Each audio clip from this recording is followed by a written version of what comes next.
Cloth எடுத்திருக்கேன். Inskirt எப்படி தைக்கிறதுன்னு பார்க்கலாம். அடுத்து சுற்றளவு 15. சுற்றளவு ஒரு பாக்ஸ் போடுங்க.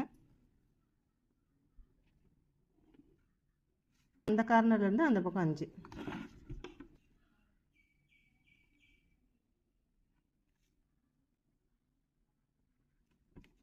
இது ரெண்டுக்கும் நடுவில் ஒரு கிராஸ் போட்டுக்குங்க. இப்போ இதில் வந்து 2 மீட்டர் கிளாத்து. இது இப்போ இதுதான் வந்து ஹைட்டு. இதில் தான் நம்ம 30 தைக்கிறது தான் சுற்றளவுங்கிறது. இது சுற்றளவு, இது உயரம். இப்படி வச்சு மடிக்கும் போது மடிப்பு நம்ம பக்கம் இருக்கணும், ஆப்போசிட்டில் வெட்டு பார்க்கணும். 5 எடுத்துக்கங்க.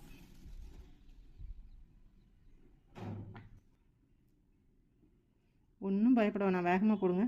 டக் டக்குன்னு, இன்னும் கொஞ்சம், இன்னும் ஸ்பீடு.